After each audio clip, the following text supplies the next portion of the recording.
সবাই কেমন আছেন? আশা করি আপনারা সবাই ভালো আছেন এবং সবাই ভালো থাকেন, এটাই কামনা করি। যে যেখান থেকে আমার ভিডিও দেখছেন সকলের জন্য সবসময়ের জন্য শুভকামনা, দোয়া ও ভালোবাসা।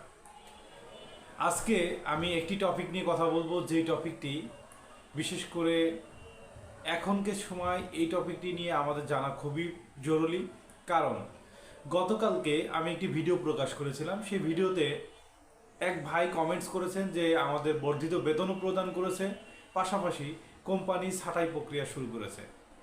তো আমাদের আসলে যে কোম্পানি যখন ছাঁটাই প্রক্রিয়া শুরু করে, আমাদের জানা উচিত যে আসলে আমরা কি কি বেনিফিট কোম্পানির কাছ থেকে পাবো। তো সেই তার পরিপ্রেক্ষিতে আজকে আমি আলোচনা করব ছাঁটাই নিয়ে। ছাঁটাই বাংলাদেশ শ্রম আইনের 2006-এর 20 নম্বর ধারায় খুব সুস্পষ্টভাবে উল্লেখ করা আছে।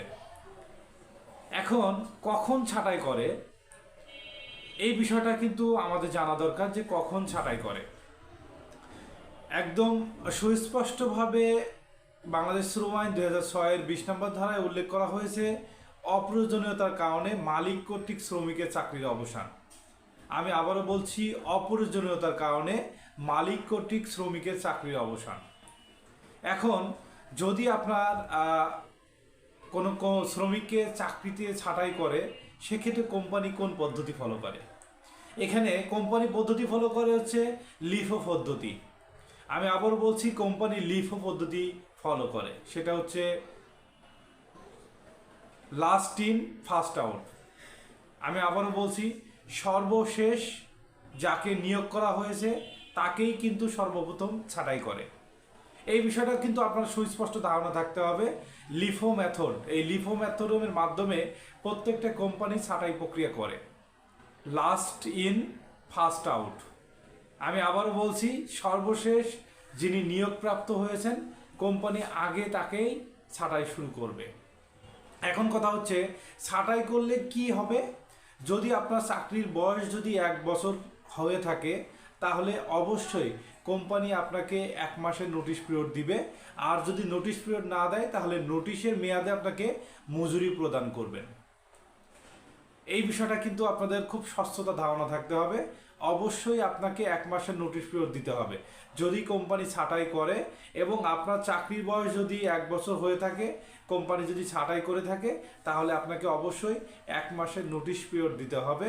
এবং যদি নোটিশ পিরিয়ড না দিয়ে থাকে, তাহলে কিন্তু 1 মাসের মজুরি আপনাকে প্রদান করতে হবে। এছাড়া আপনার বকেয়া সমস্ত ধরনের মজুরি আপনাকে কোম্পানি পরিশোধ করবে। তার মধ্যে কি থাকতে পারে? আপনার বকেয়া মজুরি থাকতে পারে, আপনার অর্জিত ছুটির টাকা থাকতে পারে, আপনার লাস্ট মাসের যে স্যালারি আছে সেই স্যালারিটি থাকতে পারে। যদি ওভার টাইম থেকে থাকে, সেই ওভার টাইমের টাকাও কোম্পানি আপনাকে প্রদান করবে। মানে সমস্ত বকেয়া যেগুলো আছে সেগুলো পরিশোধ করবে। পাশাপাশি আপনি যে কাজ করতেছেন সেটার জন্য আপনাকে অবশ্যই 1 মাসের নোটিশ পিরিয়ড দিবে। আর সেছাড়া প্রত্যেক সম্পূর্ণ বছরের জন্য 30 দিনের মজুরি আপনাকে প্রদান করতে হবে। প্রত্যেক সম্পূর্ণ বছরের জন্য 30 দিনের মজুরি প্রদান করতে হবে। সেক্ষেত্রে এখন এখানে আরেকটি প্রশ্ন বিদ্যমান, সেটা হচ্ছে যে প্রত্যেক সম্পূর্ণ বছর 30 দিনের মজুরি প্রদান করবে প্রত্যেক সম্পূর্ণ বছরের জন্য। তাহলে যদি আপনার চাকরি বয়স যদি 2 বছর হয়ে থাকে, তাহলে কিন্তু আপনার 2টি বেসিক পাবেন আপনি। তার মানে 30 দিনে 2টা বেসিক আপনি পাবেন। 2 বছর হলে 2টা বেসিক পাবেন। যদি 2 বছরের কম হয়ে থাকে, তাহলে কিন্তু আপনি একটা বেসিক পাবেন।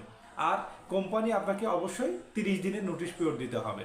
আবার আমি এই বিষয়টি আরেকবার আপনাদের সামনে ক্লিয়ার করতে চাই, যে আপনাদের কিন্তু এই বিষয়ে সুস্পষ্ট ধারণা থাকা দরকার, এবং আমাদের জানা দরকার যে কোন পদ্ধতি আমরা ফলো করে থাকি। তো একটা এইচআর ডিপার্টমেন্ট, মানব সম্পদ ডিপার্টমেন্ট কিন্তু এই পদ্ধতি ফলো করে, যে LIFO method, first in last in first out. আমি আবার বলছি, last in first out, LIFO method. তো এটা হচ্ছে যে সর্বশেষ যিনি নিয়োগপ্রাপ্ত হয়েছে তাকেই কোম্পানি আগে ছাঁটাই শুরু করবে। এখন কোম্পানি আপনাকে 30 দিনের নোটিশ দিয়েছে। এছাড়া প্রত্যেক সম্পূর্ণ বছরের জন্য 30 দিনের বেসিক আপনাকে প্রদান করবে, বা একটি বেসিক আপনি পাবেন। এটাই হচ্ছে ছাঁটাইয়ের মোটামুটি সারমর্ম। তো আমি জাস্ট আপনাদের ধারণা দেওয়ার চেষ্টা করলাম, যেন আপনাদের এই বিষয়ে পরিপূর্ণ একটা ধারণা থাকে। যেন আপনারা এটা নিয়ে ফাইট করতে পারেন যে আপনাকে ছাঁটাই যদি কোম্পানি করে তাহলে আপনি যেন কোম্পানির কাছে আপনার দৃষ্টিকোণ থেকে আপনি তুলে ধরতে পারেন যে আপনি এই বেনিফিটগুলো কোম্পানির কাছ থেকে পাবেন। আশা করি আপনারা বুঝতে পেরেছেন। আর যদি কারোর বুঝতে অসুবিধা হয় তাহলে আমার ইউটিউব চ্যানেলে কমেন্টস করবেন, সাথে সাথে আমি আপনাদেরকে রিপ্লাই দিয়ে ফিডব্যাক জানানোর চেষ্টা করব। সবাই ভালো থাকবেন, সুস্থ থাকবেন। আল্লাহ হাফেজ।